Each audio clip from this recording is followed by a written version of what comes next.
Bueno, pues a ti te toca la batuta de Stereo Nomar con Guadalupe Netel. Adelante, por favor. Y eso se ve muy rico. Este, bueno, pues el día de hoy vamos a hablar de el que fue mi libro favorito del año pasado,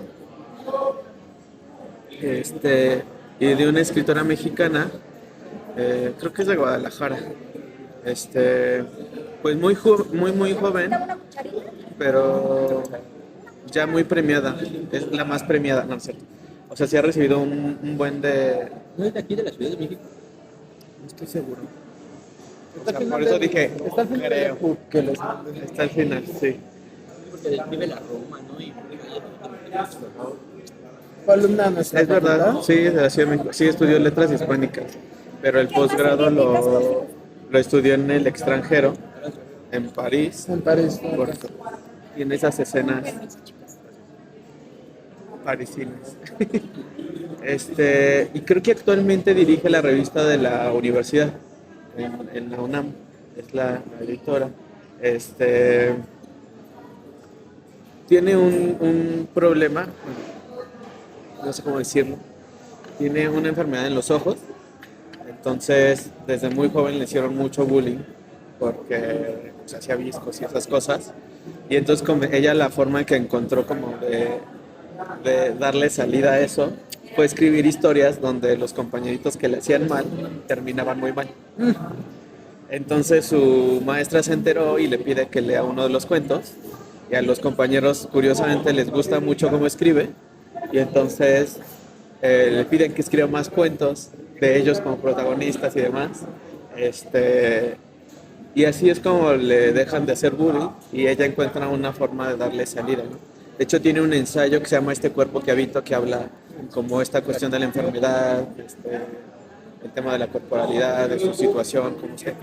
Y tiene otros libros, como el de La hija única, donde explora como estos temas de la maternidad, que pues, en el libro se ve que es un tema recurrente. Y tiene otro que se llama Pétalos y otras historias perturbadoras, que es de cuentos también. El parecer también está muy bueno. Yo no voy a decir nada sobre la literatura, pero creo que escribe muy bien, es una muy buena narradora, tiene un tono muy bueno porque es muy sencilla, no es barroca. Es incluso, tiene una literatura más sencilla que Hollywood, ¿no? O sea, es una literatura muy fácil, es muy cotidiana, ¿no? Pero al mismo tiempo, este libro en particular, creo que es un libro muy sensitivo. O sea, que uno lo puede leer en silencio consigo mismo, pero si lo leyera con otros, con otras, en voz alta, tendría otro efecto. Porque uno lo va leyendo y tiene como esta cosa muy somática. En fin. Entonces no voy a decir más. Había pensado que nos fuéramos cuento por cuento, pero más bien yo quisiera que fuéramos saltando de... Ajá. Tiene 5 cuentos el libro. El primero es El matrimonio de los peces rojos, que cuenta la historia de una pareja que va a tener una bebé y reciben de regalo de una amiga un par de peces beta rojos. Y la mujer comienza a observarlos y demás y comienza a sentir que el vínculo, la relación entre los peces se relaciona con lo que está pasando con su propia pareja.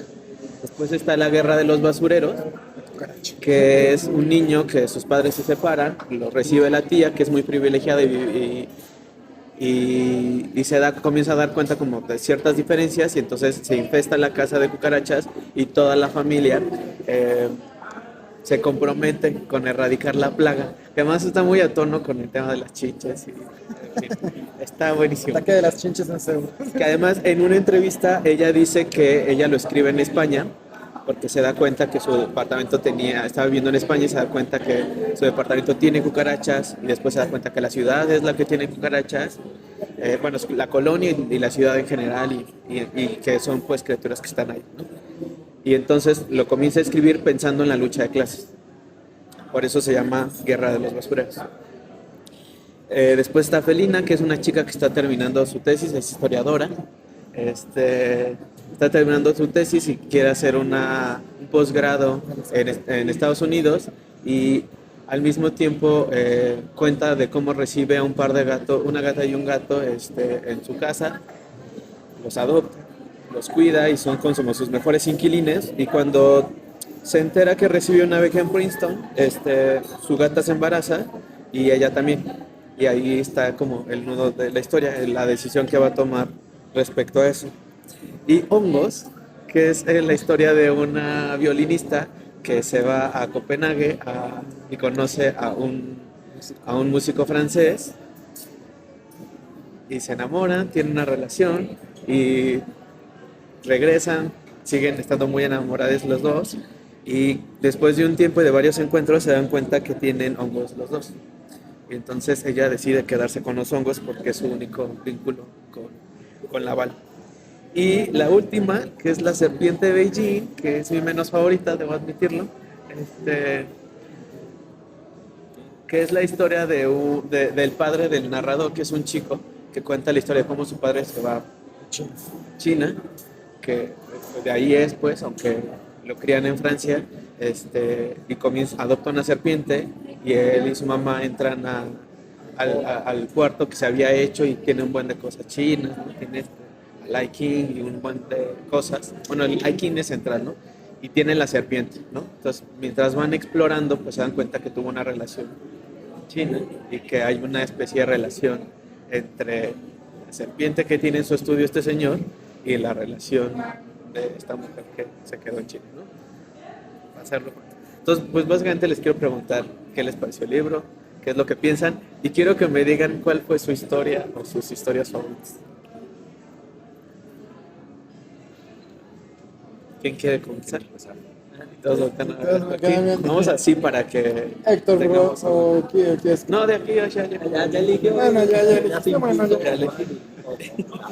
Pues mira, los 5 cuentos me parecieron muy curiosos en la forma en que Nettel lleva la narrativa, por la relación que pone con los animales o los hongos o la cucaracha, con las relaciones humanas en el ámbito, yo lo vi así, en las cuestiones culturales, sobre todo enfocado en las relaciones. Podemos ver una relación de pareja con un hijo, una relación de libre de felinos con un chico con el que le renta unas semanas. Y en el caso de la aventura del chino que engaña a su esposa, que es holandesa, podemos ver ahí como conflictos en las relaciones. Muy postmodern, pero sí podemos ver cómo se llama, ahora sí como diría Bauman, la fragilidad de los vínculos humanos en el amor líquido. De cierta forma, yo vi como esos dejos. Mi cuento que más me llamó la atención, así en orden, es el de los felinos, después el de la cucaracha, el de la guerra del basurero, y en tercer lugar el de los peces beta. Ese me pareció muy curioso, porque yo de niño sí tuve peces beta, entonces yo sí supe cómo todo este proceso de los beta, que sí me acuerdo cuando te lo vendían, no los puedes poner dos juntos, porque si pones dos juntos peces beta se madrean entre ellos, entonces dices no hay que poner peces beta juntos, es solito su pecerita y todo chulo. A mí me pareció que hay un vínculo entre naturaleza y cultura y que Nettel lo sabe en su genio literario, por así decirlo, vincular de una forma que podrías decir como bien decía Omar, bien fácil de leer, pero también bastante degustable en ese sentido. Aunque se vaya a extremos donde se me hizo medio bizarro fue la de los hongos. O sea, casi te enamoras de la enfermedad de transmisión sexual de la pareja con la que estuviste en el extranjero. O sea, ¿cómo podemos llegar a ese apego, no? ¿Y cómo podemos problematizar ese apego que tenemos con otras personas al establecer los vínculos? No nada más en términos en la parte sexual o en el placer que eso conlleva, sino en la parte simbólica que está cargada detrás, recordando a Marcel Mauss, el dar de volver a recibir nada. ¿Cómo pudiste llegar a ese punto donde inclusive a tu pareja actual que tenías aquí en el país, ya la empiezas como a descuidar, hasta que un buen día ya no la tienes ahí? Parecido en el caso de Mary, cuando ya estaba deshaciéndose y el que era su marido se fue a Nueva Zelanda con su novio que estaba carteándose. Parecido en esa parte yo lo vi. Y eso es lo que yo rescataría de entrada de los 5 cuentos. Que a mí sí me gustaron todos, pero yo te dije el orden de cuáles son los que más me llamaron la atención y tuve mayor afinidad en esa parte. Gracias, Ana. O sea, lo único que me genera como inquietud, yo no sé si en estos cuentos, o sea, lo dejo para que lo comentemos, pero si en estas historias que están contando, o sea, sí muestra como relaciones líquidas. A mí el concepto en general lo puedo entender, pero no me gusta. Pues. O sea, pero lo entiendo. Pero yo no sé si todas las relaciones, o sea, pienso en la de las cucarachas, hablaríamos de una relación líquida ahí, porque hay una separación en la que no profundiza Nettel, que es ahí la no de los padres. Están tratando en la pareja, se centra más en el niño, Claro, su madre. y la relación del niño con la madre y con la tía y el tema de las relaciones. Entonces, o sea, yo no sé si el tema de las relaciones líquidas, incluso tal vez en el caso de Felina, la relación entre Ander y la chica, pues sí es una relación, es un encuentro, Es pues. una cosa casual. Y estaban de acuerdo los dos y no pasó nada, pues. Entonces yo no sé si la relación líquida sea como el mejor, pero lo que sí creo es que el centro de las historias tiene que ver con las relaciones humanas en general, Y vinculándolos con con animales. los animales. Porque tal parece que hace una equiparación con lo que le pasa a los peces beta y lo que le pasa a la pared. Sí, Lo que le pasa a los felinos, a los gatitos, y lo que le pasa a la tesista. yo traté de ir rastreando. En el matrimonio de los tres rejos hablan de como de un espejo. Ella habla como que los animales son un espejo. En la guerra de los basureros, ahí creo que más bien pasa por el tema de... No, los Clases peces sociales. dicen que es un espejo. Sí, Los peces, no los gatos. sí, perdón. En el de la serpiente se habla como del tema de la identidad, ¿no? Como en ese. La empatía está en el caso de Felina, desde mi punto de vista. O sea, porque habla de la empatía que tienen los animales con ella, pero también ella con los animales porque decide no sacarle los ovarios y demás, ¿no? Y en la guerra de los basureros y en Hongos me pasa que está el tema del reflejo y lo especular, ¿no? Como que todo el tiempo eso está como explorando cómo pensar las relaciones entre humanos y vidas no humanas, ¿no? O sea, para incluir a los animales y a los hongos, ¿no? Está interesante eso.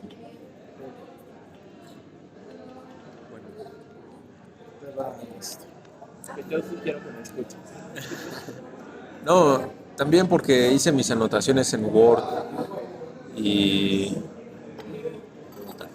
y no las imprimí, obviamente, porque no, no creo que era tan apremiante. Pero ya tocó Joaquín un tema que rondaba en mi cabeza, ya lo precisó, la relación entre naturaleza y cultura. Había yo visto o tenido alguna noción antes de que los animales pueden ser alguna especie de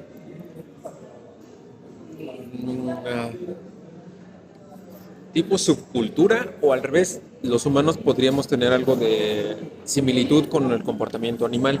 Y eso lo había visto en literatura tan barata como la de ¿cómo se llama? Hannibal, que es nunca, ¿no? Bueno, el psiquiatra hace comparaciones de los asesinos o de Come las cerebros. personas con animales. Por ejemplo, él se refería a que el tipo que lo privó de su hermana, que es el líder de la banda criminal, de los criminales de guerra que secuestran a su hermana, era un lobo ártico, porque esperaba hasta que él bajara las armas o bajara la defensa para tomar a su hermana, que era el que conocía bien a su presa. También se refería a Clarice como una especie de ave que hace picadas profundas. Él diferencia que en la especie que pertenecía a Clarice había dos clases de aves, una que hacen picadas profundas y unas que hacen picadas largas. Las que hacen picadas cortas y picadas largas. Las que hacen picadas largas solo pueden ser hijos de otros que son picadas largas. Sin embargo, cuando dos parejas de picadas largas se juntan, sus hijos, normalmente, por generalidad, hacen picadas largas y mueren. Los únicos que hacen picadas largas y sobreviven es porque uno de los padres hacía picadas cortas. Entonces, él rezaba porque alguno de sus padres fuera de picadas cortas, ya que Clarice se arriesgaba al peligro, y esa es una metáfora de hacer picadas largas. Arriesgaba muchísimo su vida más que los demás, era una trabajadora del FBI, además, cazaba criminales. Entonces, había cierta etología por parte de los seres humanos. Me encantó la parte con la que abre este texto, que es lo del Plinio el Viejo y Gao Xinglan, la de todos los animales saben lo que necesitan, excepto el hombre, todas estas cosas, pero sí me gustó la lectura bastante. Bueno, no me gustó lo suficiente porque quedé desencantado con algunas cosas, Omar. Yo creo que le haría objeciones al modo de intuir de la, de la protagonista del primer cuento y de las otras, hasta siento que podría haber acortado los cuentos y llegar al mismo resultado. O sea, es una lectura muy ligera, o sea, y esto es como literatura pues, bastante sencilla, como... Pero yo creo que podría rescatar pues, el optimismo por las separaciones de pareja, excepto por lo desde el de la serpiente y, y por el del caso de la cucaracha, del tipo que se come las cucarachas. Y una escritura, lo escribe aquí, que se preocupa principalmente por la voz femenina, que es, curiosamente, a mí me pareció, en preponderancia de cualquier otro campo de la sociedad, más en el de los peces rojos. Y voy a hacer algunas observaciones críticas, ya me dirán si están bien o no. Me gustaría que me dijeran que estuvieran mal, pero bueno, ya diría nada más. ¿Y cuál fue el que más te... El que más me gustó, bueno, pues tengo el mismo orden que Joaquín. El que más me gustó es el de los gatos. En segundo lugar, el de los peces rojos. Y el tercero, o sea, no se pelean para mí, el de las cucarachas. Por Marcio, pues ese fue el único el que me sorprendió, ¿no? Como que dio el giro de tuerca, que más original me pareció. Bueno, pues igual como menciona Joaquín, me pareció ligera. Me pareció que a veces, no sé, como que utilizaba mucho el recurso como de tratar de confundirte un poco para el final, que a lo mejor a veces ya era un poco más predecible, ¿no? Lo ibas intuyendo lo que iba a suceder. Eso lo ves mucho en la de la gata, ¿no? O sea, llega un punto en el cual dice, ya tiene todo, ¿no? Planeado, pero decide quedarse con el niño, pero decide bueno, más bien, pero se cae, ¿no? Por accidente.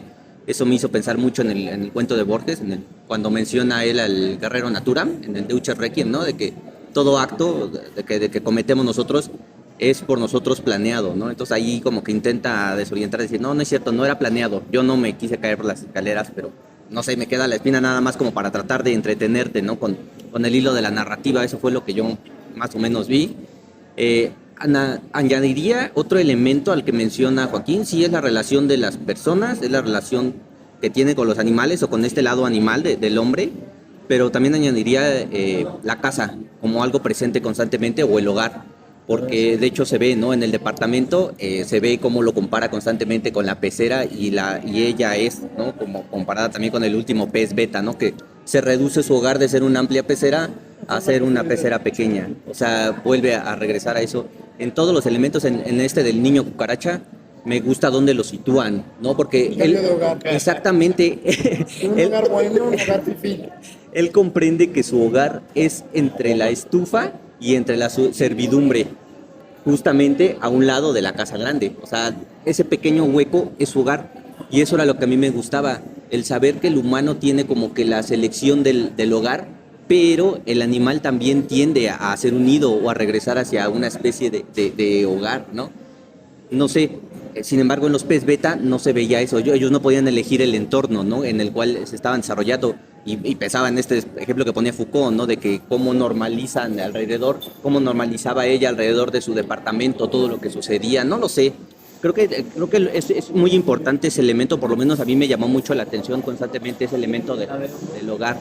En el hongo es algo que me gustaba mucho porque creo que no hace alusión tanto al hogar, sino al sitio que ocupa ella ahora, dentro de lo que ella considera su hogar, que es el amante.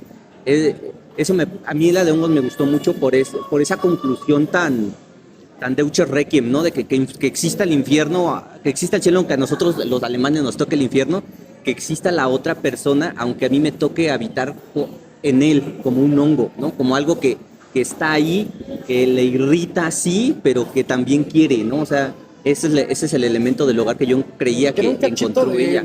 Ajá, o sea, ella habitaba en él y que ella podía extenderse tanto como él quisiera o erradicarla en cualquier punto, ¿no? Esperando el momento en el cual él la erradique. Y lo vincula con otro detalle, el hongo del dedo del pie gordo de la mamá. Sí, sí, sí. ¿Cómo es que devoraba si no era detenido el hongo? Bueno, yo me quedo igual, a lo mejor la de hongos. A mí me gustó la de la serpiente. O sea, se me hace como, no sé, creo que es de las pocas que no es la visión de tanto de la mujer, no importa tanto, sino la visión que le hace la conclusión el padre, ¿no? Sobre lo que es la identidad, la pérdida de la misma, cómo es que él, él queda inconforme ya después de lo que, no sé, de lo que conoció, e igual como de alguna forma, porque la hija misma tiene la visión de que el padre encuentra el útero en su madre, en la holandesa, en la mujer holandesa que tiene, dice, encontró una figura pues erítica, es realmente, estaba enamorado de su madre, de la que nunca conoció, ¿no? De alguien que lo cuidaba. Entonces eso a mí me gustó mucho por esas cuestiones, encontraba mucho como cierto existencialismo, ¿sí? Y pues sí, sería a lo mejor hongos.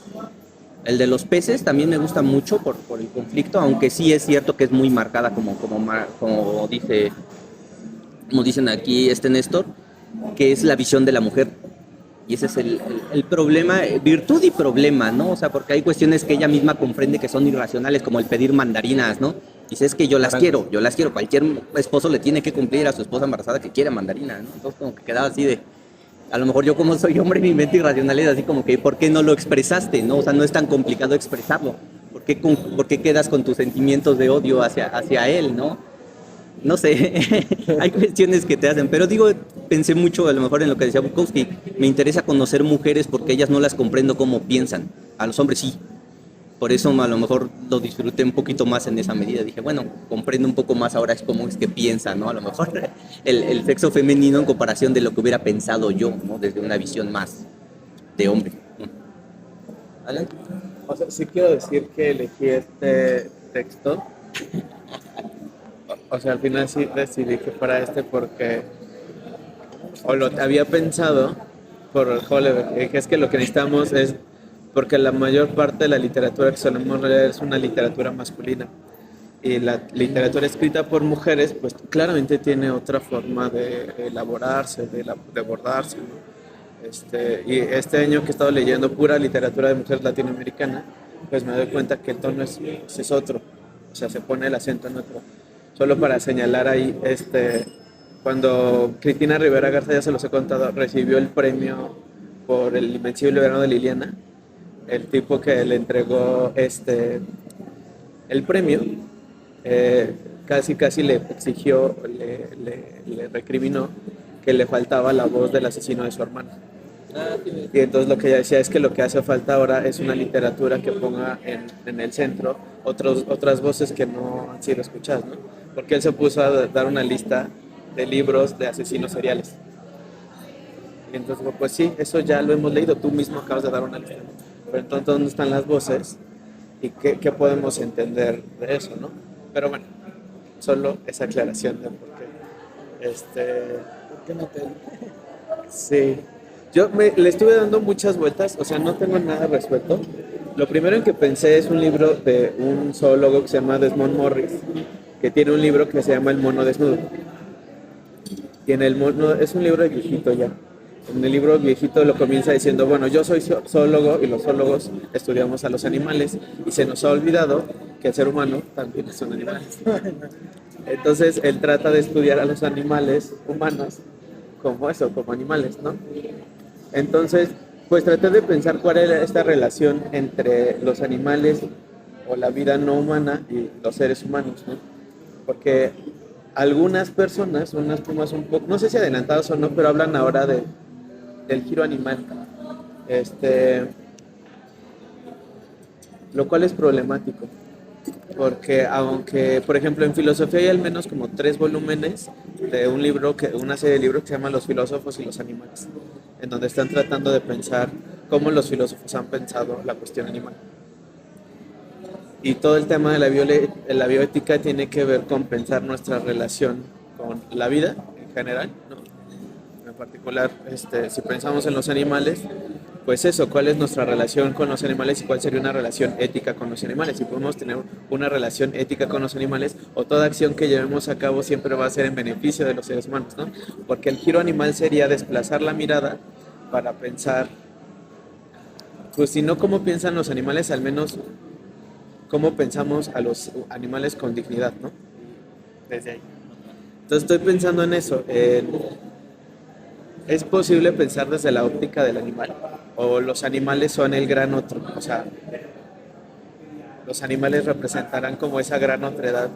Por eso, y quiero mucho a Nettel, ¿no? Pero tal vez su mirada es muy antropocéntrica, ¿no? En el sentido que ella está tratando de encontrar ahí elementos que relacionen la relación, que tengan un encuentro entre las relaciones humanas y la relación con los animales, ¿no? O sea, en el matrimonio de los peces rojos, que desde mi punto de vista es como, en términos de escritura, el mejor logrado de todos. Bueno, tal vez ese y Hongo son mis dos favoritos. O sea, ahí como que todo el tiempo está tratando de ver similitudes, ¿no? Y eso, pues no sé. O el de Felina, que ahora que lo volví a leer, como que, no sé, como esta cosa de la gata teniendo los gatitos entre las piernas de ella, como conectándose, pero también mucha gente que ama a los gatos y que sabe que los gatos tienen una cosa extraña, que saben cuando tienes algo y que están ahí. Cuando mi ex quedó muy mal por el COVID y tenía un dolor muy fuerte, la gata no se le separaba. O sea, todo el tiempo estaba ahí y se le acercaba, se subía al pecho porque Uy, te contaba de mi alfa, Cosas una de mis extrañas. schnauzers, Pero digamos psicóloga, que hay una cosa ahí extraña con los animales, ¿no? O sea, no solo como reflejo, sino también como tratar de pensar en ellos, y esto que decía Néstor, yo le noté aquí animal como un arquetipo del comportamiento, o sea, como estos ejemplos a mí de pronto me suenan como una forma de tratar de encontrar en los animales algo que nos permita entendernos a nosotros, ¿no? Pero pienso en el de los peces rojos y más bien ella tratando de entender a los peces comienza a entender algo de su propia relación. O en el de los hongos, ella de pronto volviendo a estudiar a los hongos y leyendo sobre ellos, pues se da cuenta y comienza a identificarse como una especie de parásito en la relación que tiene con ese frasco ya después de que termina su primera relación. O en el de las cucarachas, donde habla como de que las cucarachas son nuestros ancestros y ellas son las huellas de la humanidad. Entonces ahí tratar de pensar con los animales un origen filogenético. O sea, mi pregunta es cómo podemos pensar una relación con los animales que respete esa otredad de los animales y que aún así nos permita pensar otra relación con los animales. O sea, de pronto yo me quedo pensando eso. Porque la explicación casi siempre de los cuentos es en torno al comprendimiento de lo que hace el animal, el hombre, ¿no? O sea, no explica como por qué hace eso el gato, ¿no? No intenta comprenderlo, simplemente ella dice que el gato lo hace, ¿no? O sea, para su necesidad de ella, o sea, no sé. O sea, la relación que hay es vista siempre desde el lado humano, pero como que no sé, o sea, ella le da el sentido a la relación, ¿no? O sea, no sé cómo decirlo, todas las relaciones de todos los animales que aparecen así como dándole cierto sentido a algo, ¿no? O sea, Pero, o sea, pienso en el matrimonio de los peces rojos y ella es muy tajante. Ella sí entiende que hay una cosa ahí especular entre su relación y la de los peces. De hecho, por eso le puso en Homo blob al pez, porque al parecer Homo blob es una figura en la literatura rusa que es como muy indeciso y es como está ahí, ¿no? Y no hace nada, es muy tranquilo, en oposición al temperamento del pez alfa. Pero pienso que en Gatuna, algo que me desesperaba tantito de la narración, es que la chica de verdad es muy indecisa.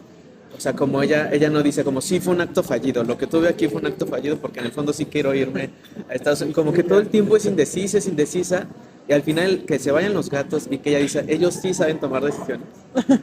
Es muy fuerte para mí porque me hizo contacto con toda la historia, como que no se arriesgan las interpretaciones, es historiadora, no se arriesgan las interpretaciones y todo el tiempo dicen, pues dicen esto, pero yo no sé por qué la gata hizo eso, ella sabrá sus razones. Pero, o sea, uno sabe que la chica tiene una interpretación, pero ella no la dice, no se arriesga a decirlo, ¿no? O sea, la gata está tratando de empalmar en mí una pérdida que yo tuve, ¿no? O sea, como que ella hace suposiciones, pero no se arriesga, que es parte del personaje, que es indeciso, ¿no? Y en los gatos como comienza a observar algo que también le devolverían a su naturaleza una lección moral incluso, ¿no? Así rapidísimo, respecto a la problematización del gran otro con los animales. No, mira, yo veo un problemón, tanto epistémico como ontológico. ahorita no me voy a meter en camisa de once varas, pero para que tú pudieras entender o descentrar al ser humano, para entender, digamos, al animal desde un ámbito no antropocéntrico, ahorita lo voy a poner así provisional, comillas, comillas, tendrías que dotarte, el animal también tendría que tener lenguaje y poder dialogar con él. Desgraciadamente yo le pregunto a mi alfa y no puedo dialogar con ella para ver para entender sus conceptualizaciones. Los seres humanos, digamos que siguiendo Aristóteles, nosotros tenemos logos. Habría que poner bajo tela de juicio si el animal también puede tener una forma de logo, si no igual a la del ser humano, sí al menos una en un grado que nos permita ver este gran otro, si no de plano va a ser gran otro inaccesible que no podemos llegarle. ¿Por qué? Porque, a ver, dialoga con el gato. O sea, sí lo veo como medio peleagudo por el asunto del lenguaje. Y más si me pongo gadameriano, con el giro lingüístico, si el lenguaje no es una herramienta de la realidad, es la realidad en la última instancia metodológica por sí misma, sí está medio canijo en esa parte. Entender, pues, siguiendo tu problematización que estabas haciendo en este gran otro con los animales.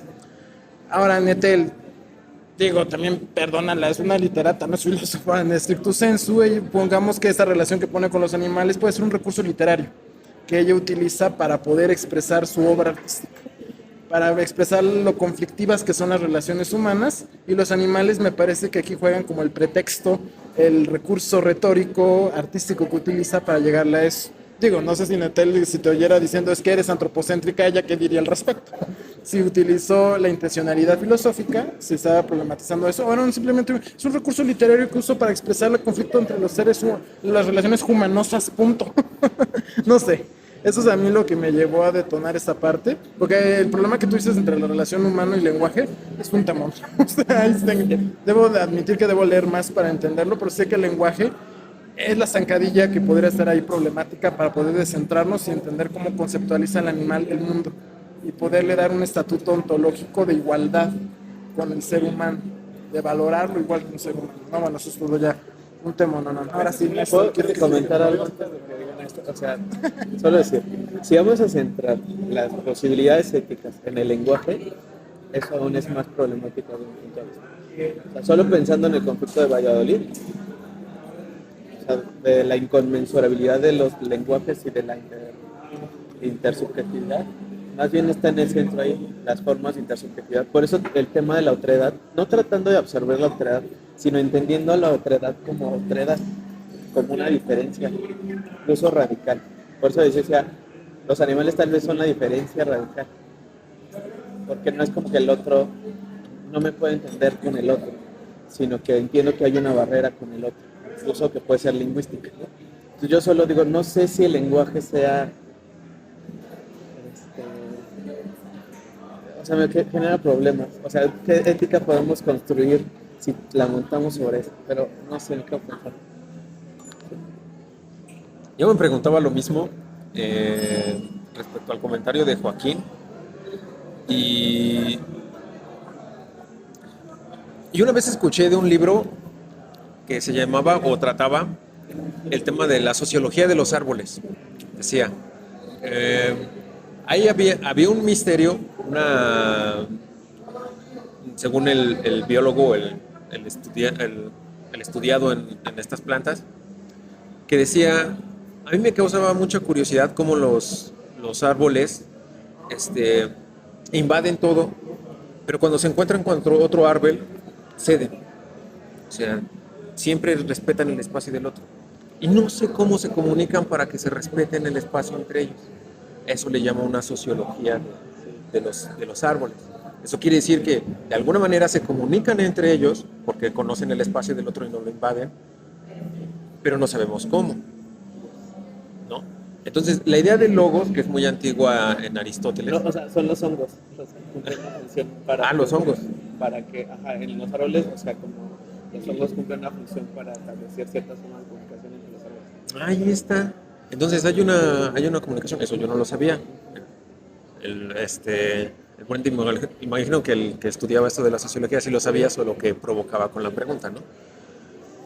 Pero eso refuerza la idea que tengo. Nosotros Aristóteles nos veían superiores, ¿no? Nuestra idea de que por tener logos, por tener palabra, pues nosotros tenemos una capacidad de tener eticidad, de ser un etos, de dominar nuestro orden social a nosotros mismos, y que los animales no. Pero ahora tenemos bastantes pistas de que ellos, si bien no tienen un logos como nosotros, algo tendrán para llevar una especie de comunicación entre ellos o sociología entre ellos. Su propio logos, que aún es incomprensible para nuestras categorías. Exactamente. Entonces, tampoco nos hagamos tan superiores, Sí. ¿no? Que digamos que no, pues nosotros es el asunto, ¿no? A mí me parecía que era más prudente ver de esa manera ese punto de vista. Y a mí me gustó muy, a mí me parece que el más logrado no es el de los peces rojos, aunque parece que es el favorito de la autora, porque así tituló su libro.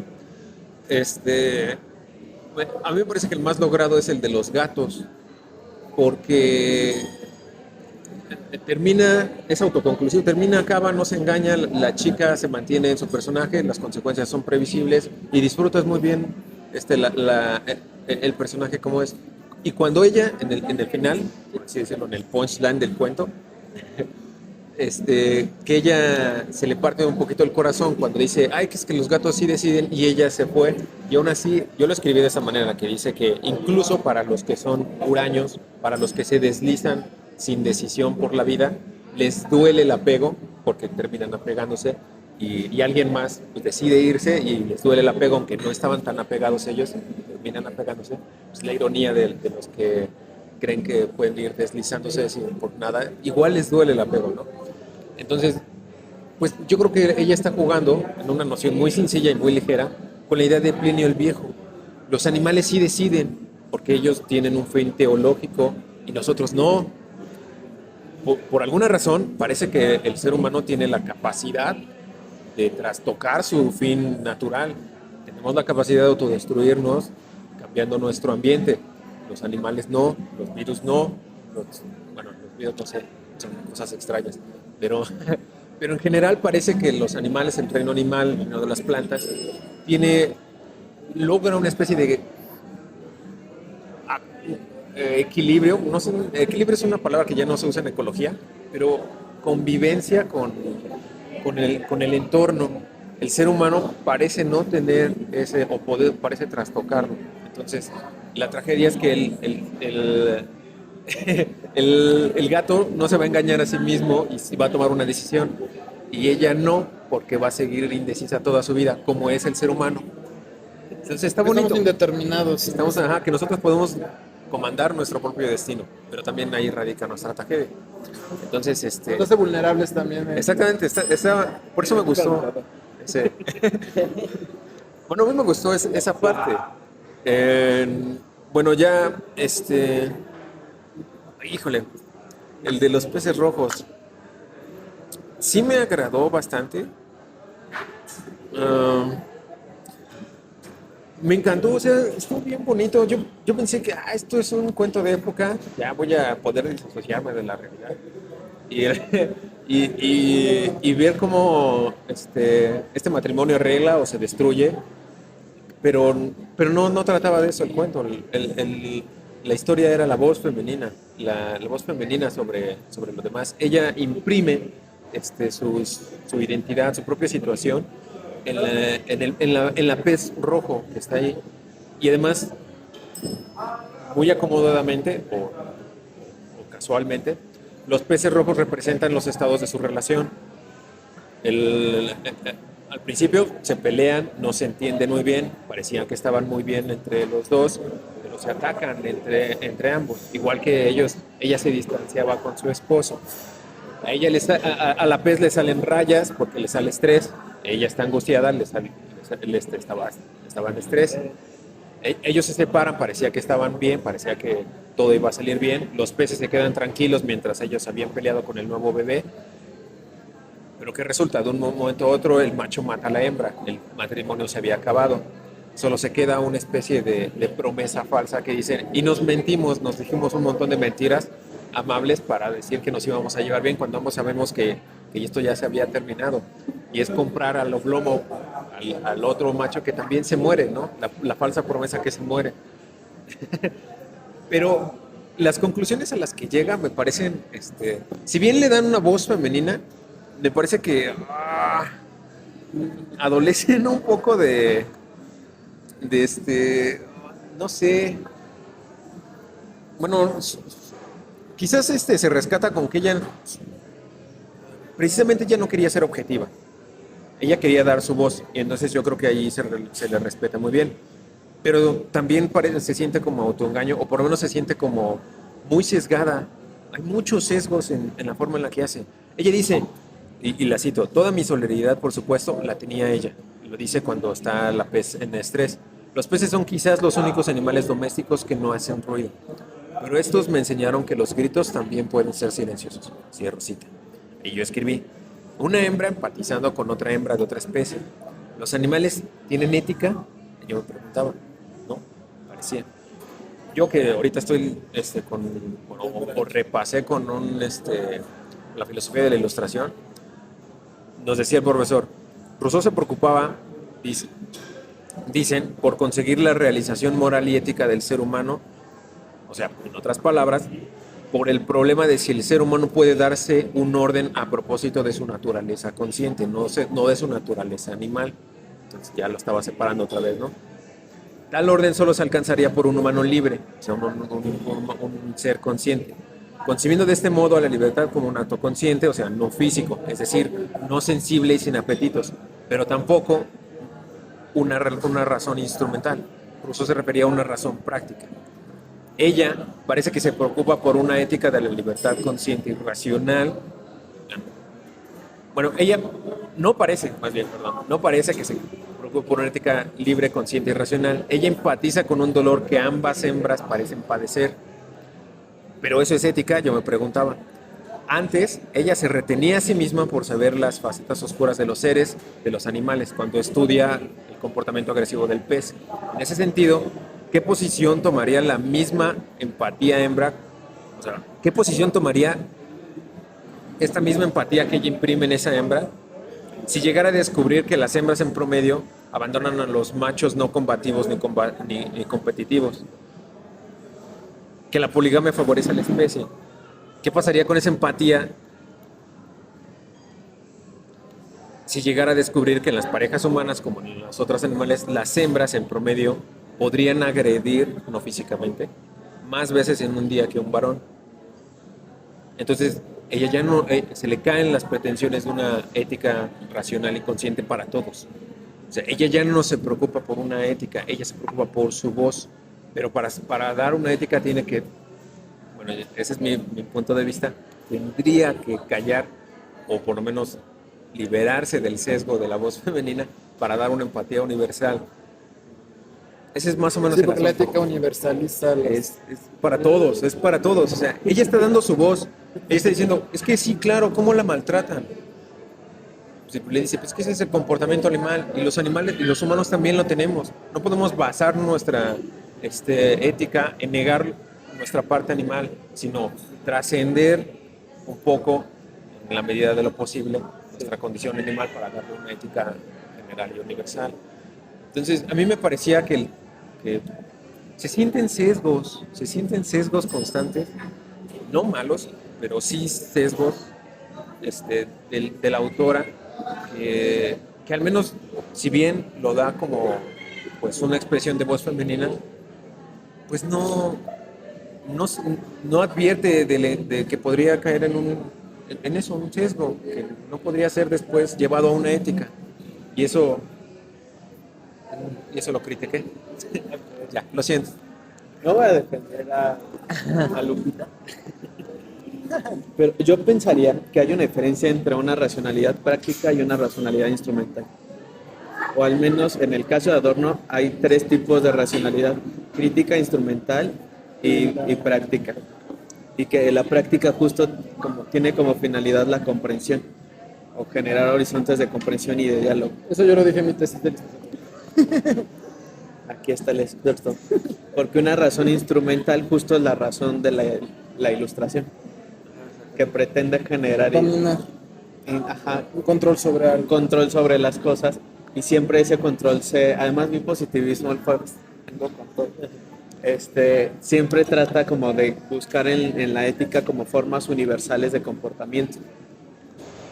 La cosa es que si pensamos en esa ética y la contrastamos con la ética antigua, pues la finalidad de la ética antigua sí es una finalidad muy práctica, que es una vida feliz, que es una vida digna de ser vivida.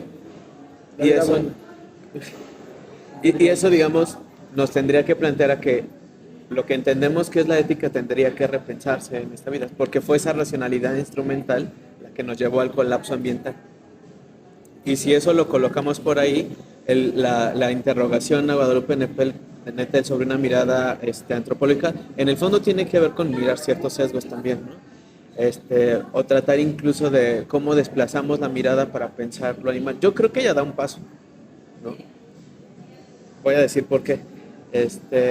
Porque creo que se comienza, al menos yo creo que las éticas contemporáneas tratarían de preguntarse por la vida en general, ya no solo por la vida humana. En ese sentido, por eso el tema del lenguaje es crucial, ¿no? Y evitar los sesgos, por supuesto que sería.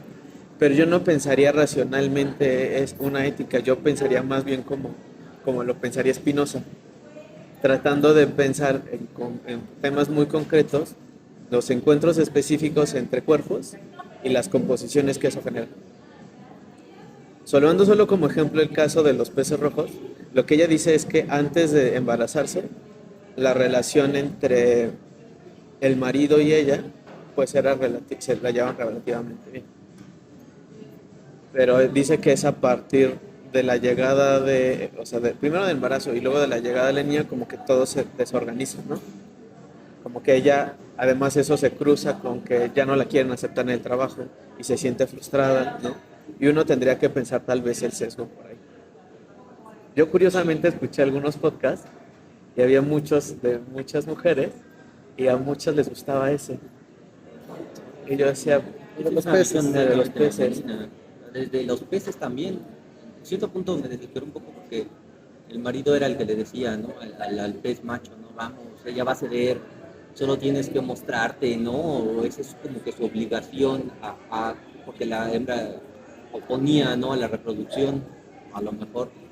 Ahí fue donde ella quedó así como que te metido, se empieza a poner a echar. pero lo hacía en broma, ¿no? O sea, le dice como una pez que Pero se... era algo que irritaba a ella, ¿no? Sí, O sea, que claro. notaba que constantemente eso era lo que terminaba Pero, irritando. o sea, uno tendría que pensarlo, yo creo que así. O sea, hay una mirada ética que no es una mirada sesgada, o sea, que no es una mirada de sí. O sea, yo pensaría por ahí, ¿no? Porque uno entonces tendría que ponerlo en contexto. Claro, cuando una pareja se embaraza, ¿quién es quien está, digamos, quien se compromete más?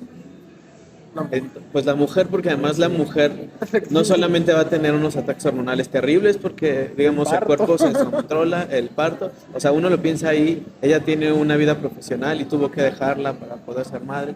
O sea, creo que el sesgo está ahí pensando en que ese sesgo se justifica. Si lo miráramos del punto de vista del hombre, pues claramente tendremos una visión más amplia de qué fue lo que pasó y qué fue lo que, pues eso, lo llevó a la ruptura, ¿no? Y tendremos más pistas. Pero pues de pronto yo pienso eso, ¿no? ¿Qué ética no se puede plantear sesgadamente y como reto el mirar a la autoridad como una forma de reto para salir de su propio sesgo? O bueno, incluyendo el peso social que está sobre la mujer, porque a la mujer le ponemos la doble chamba de que, bueno, ya te puedes liberar y trabajar, pero a la vez también tienes que hacerla de mamá, tienes que cuidar al niño, tienes que criarlo y el papá, bien, gracias, ¿no? Casi tú dices, pues no, eso también es problemático, claro, en ese sentido. Que además lo de las naranjas también fue un debate, porque había un podcast que la verdad es que estaba muy bueno el podcast, después me quedé escuchando otros episodios, se llama Rizoma, y una de las chicas decía, es que ¿por qué no le compro unas naranjas? Y ahorita tú que lo dijiste me acordé, ¿no? Y yo dije, bueno, pues, o sea, como que para mí no hubiera sido problemático eso, ¿no? O sea, pero, o sea, además ella lo justificaba desde el punto de vista que, o sea, él no quiso comprarle las naranjas porque ella tiene la idea de cuando una mujer está embarazada, pues le tienen que comprar porque si no, bueno, aquí en México tenemos la idea de que si no le das la comida que quiere la mujer embarazada, el niño va a salir con cara de naranja. antojo, ¿no? Pero bueno, quién sabe. Pero o sea, lo que sí es interesante es el tema de la mirada, el tema del sesgo y cómo plantear una ética cuando sabemos que está sesgada, ¿no? Porque incluso esa lectura, yo creo que en todos los casos Gracias. es desde ahí, ¿no?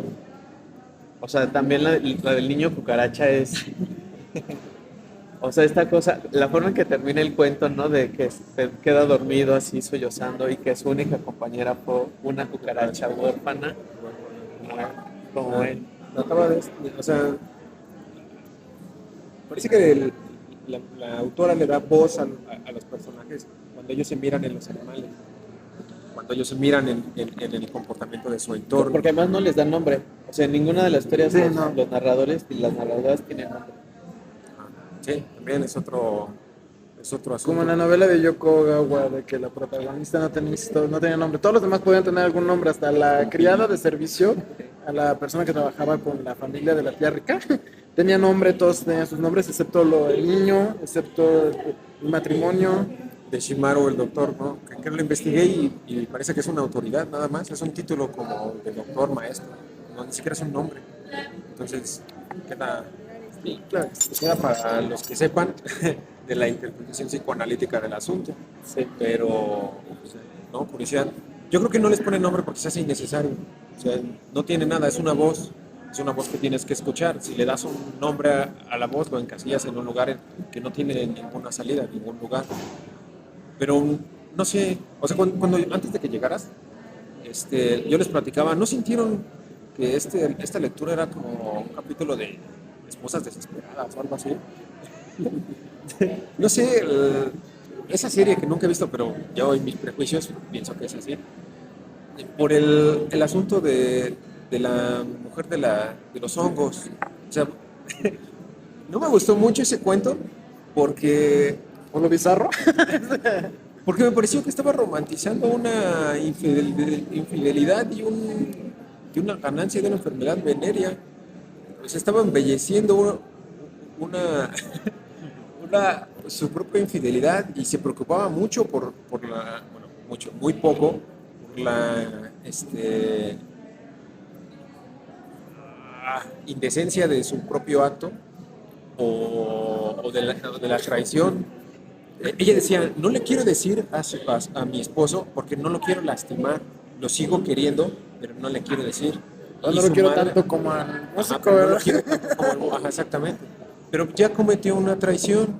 O sea, no está pensando en el otro, está pensando en lo que ella va a sentir por lastimar al otro. Pobrecita de mí que voy a lastimar al otro cuando le revele mi traición. Tienden a justificar sus actos constantemente, ¿no? Ajá. Igual la de los peces, hay un punto, ¿no? Donde dice que no sabe si regresar o quedarse con sus padres, y no me recuerdo, dice, es que aquí con mis papás me la paso bien, cuidan a la niña, no tengo que hacer absolutamente nada, ¿no? Y en cambio, si regreso, tendría que comprometerme con su matrimonio, ¿no? Porque de hecho creo que nada más hay como un análisis que hace al final de su matrimonio, y dice que nadie nos obligó a casarnos, nosotros la elegimos, ¿no? O sea, pero ahora ya parecía, en cierto punto ya al final del cuento, ya parecía más una obligación mantenerse juntos que una decisión como el de haberse casado. Aquí es lo que pasa también en lo que está contando Néstor, ¿no? O sea, en cierto punto ella justifica lo que hizo diciendo es que él tiene su familia y ella en un punto sabía que no lo iba a abandonar a su familia, tampoco su amante por ella, o sea, ninguno de los dos iba a ceder. Pero algo que me llamaba la atención era como esta especie de lo que siempre hacen en el análisis de la modernidad, ¿no? Cómo te vas alejando de los que están cerca, porque ella decía que era más importante para ella leer los correos constantes de lo que había hecho él que lo que estaba ya haciendo su vida, ¿no? O sea, se estaba volviendo una especie como de fantasma, ¿no? Dentro de ella. A mí al que voy a llevar yo es hacia lo de las cucarachas, hacia la del niño cucaracha, porque sí, o sea, ahorita que menciona Omar tiene razón, no existe el personaje o no notas una característica grande del personaje hasta que se presenta el animal con el que se va a relacionar, ¿no? Y aquí es genial porque cuando llega este niño dices que yo soy como una especie de espectro, ¿no? Yo me imaginaba, así como el de Hamlet, ¿no? Que es el papá nada más pasando con su rutina, que decía él, voy de la cocina, tomo mis cosas, no me gusta que me vean comer porque no tengo modales para comer, porque así fue criado. O sea, dentro de su casa casi siempre una comparación, ¿no? En mi casa no hay puertas, aquí hay bastantes puertas, en mi casa no había jardín donde jugar, aquí hay patio para jugar, jardín donde estar, ¿no? Entonces, tiene momentos muy interesantes, más de crítica, no nada más de la visión femenina de las relaciones, sino también hasta de críticas Clases sociales. porque de hecho a mí me pareció así como de este realismo, ¿cómo le llaman? Realismo fantástico cuando están comiéndose las cucarachas, ¿no? O sea, que dices así como que las personas ricas de la Roma devorando las cucarachas y dicen, es que esta es la forma en la que podemos acabar con la infestación de las cucarachas. Solamente así van a aprender las cucarachas que hay un depredador, ¿no? Que somos nosotros porque nos lo estamos comiendo. Ya no las matamos por matarlas, las matamos por comer, y eso es lo que amedrenta a las cucarachas, que nosotros nos la estamos comiendo, ¿no? O sea, entonces eso es como que la casa que está siendo invadida, que de nuevo vuelvo al recurso de la casa, es como demostrando de los ricos de que no solamente matamos a los pobres, ¿no? De alguna forma nos los estamos devorando. Los consumimos. Exactamente, Sí, exacto. porque Esto, matar a los pobres no es como lo importante, sino el consumirlo, porque los pobres van a seguir multiplicándose y viniendo. Si nosotros no demostramos que nosotros somos sus depredadores, ellos seguirán aquí. ¿Sabes a qué me recuerda eso, Héctor? A la película de Parásitos. ¿Te acuerdas la parte cuando la familia va entrando poco a poco a la casa de los ricos y van tratando de asimilarse con ellos? Hay una parte donde se esconden, ¿te acuerdas? Todos debajo de la mesa porque ya estaba a punto de enterarse de que estaba ahí todo el desmadre de la otra familia que estaban abajo, ahí en el búnker, ¿no? Que tenían. Hay una parte donde los ricos están, no sé si como que haciendo el amor en el sofá. Y el otro está escuchando, no es que siento que el chofer huele feo, huele a rancio acá, y el otro se ofende espantoso como diciendo, ¿qué? Tú, maldito fifí, me vas a venir a decir que yo soy apestoso, y por eso lo mata. ¿Te acuerdas del final de la película? Porque ese resentimiento lo tiene por eso que tú dices. A los pobres no los matamos, pero sí los usamos, los consumimos, porque él es el que maneja mi coche, él es el que lava mi ropa, él es el que hace todo lo que yo no hago. ¿Por qué? Porque siguiendo a Aristóteles dirían esas jerarquías son, y eso lo vi en política en una de mis clases de comentario, es natural. Esas jerarquías son naturales, y naturales, eso no tiene nada, son convenciones sociales y impuestas. Nada más que la cosa es que cuando tú marcas esta relación entre pobres y ricos, tal parece que la hemos naturalizado. Pero como yo me parece, no sé si Netela ahí puede estar arriesgando, trata de como de desnaturalizar eso, burlarse de eso, diciendo hay que consumir las cucarachas. Hay que consumir lo que no nos gusta para deshacernos de eso. No, y es que aparte lo basa, de hecho dice, he visto que otros insectos devoran a unos insectos y así es como terminan, ¿no? Con las plagas, o sea, los insectos mismos devorando a los otros insectos, ¿entiendes? Porque no, o sea, es que te digo, lo importante ahí de ese punto no era matarlos, o sea, era demostrar algo, no un punto devorándolos, porque las cucarachas no cedían, ¿no? Ni con el veneno más grande con el que iban, ¿no? E igual a mí me pareció una especie, no sé si como de un cierre extraño ese, ¿no? El final cuando va y con su mamá le dices que yo no quiero estar aquí.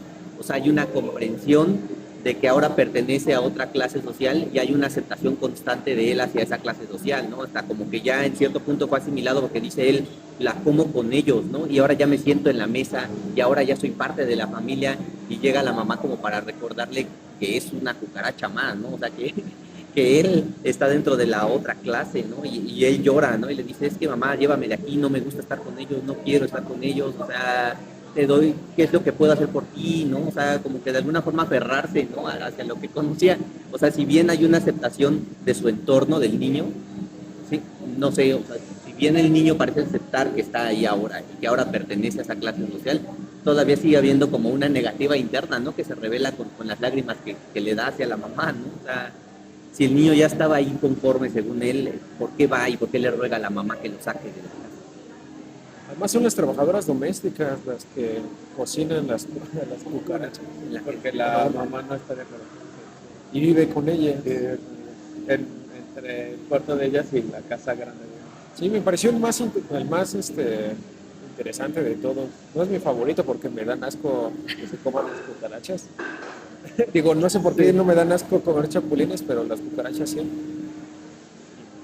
La verdad es que mis dos favoritos es el de cucarachas y el de hongos, que son los más horrorosos de todos. El hongo. Pero creo que, o sea, la capacidad que tiene para transmitir ese horror es muy buena. Yo por eso no sé si romantiza la infidelidad. Si ese fuera el caso, entonces ¿cómo colocamos la serpiente de Beijing? Ah, bueno. Ahí tal vez sí hay una romantización. O sea, Es el que menor relevancia tiene, yo creo, el animal dentro de todo, ¿no? Tiene más relevancia la relación y el hogar, porque él separa su hogar, su casa, Con su pagoda. con su pagoda.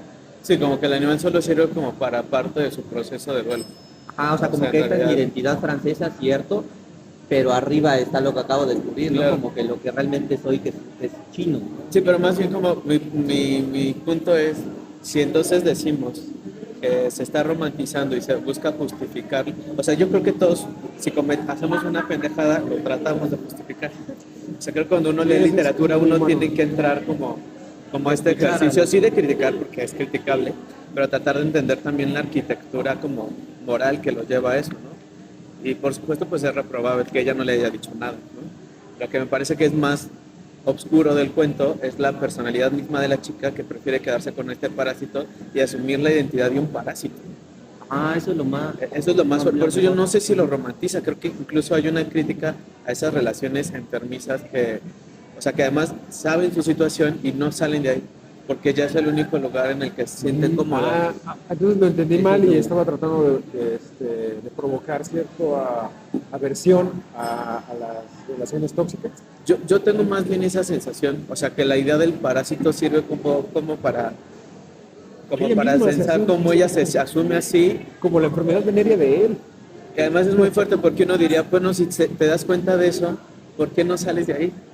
No, O sea, porque ella está esperando que él la erradique a ella, o sea, porque en algún punto ella comprende que ya no es la misma persona de la que él se enamoró.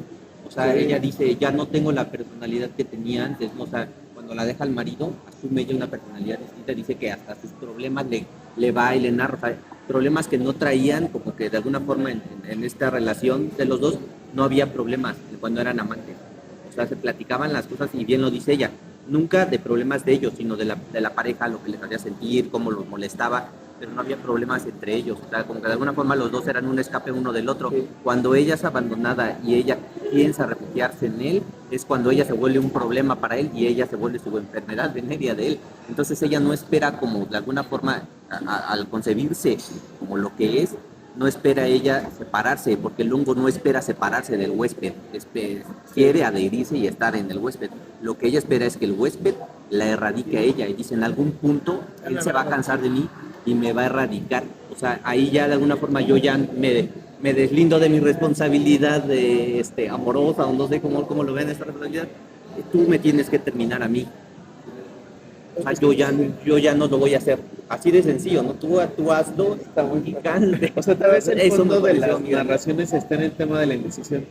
O sea, porque hay algo que se cuela en las relaciones que uno siempre espera saber cómo tomar la decisión, pero siempre está en la indecisión. O sea, porque si ella tomara la decisión, pero ella prefiere dejarle la decisión a él en lugar de... La carga de asume el hongo ella.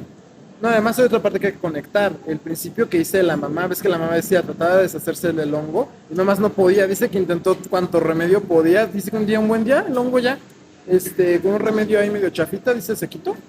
Chino, sí, está analogizando o está haciendo una analogía con, con los sentimientos o las relaciones que tienes con una persona.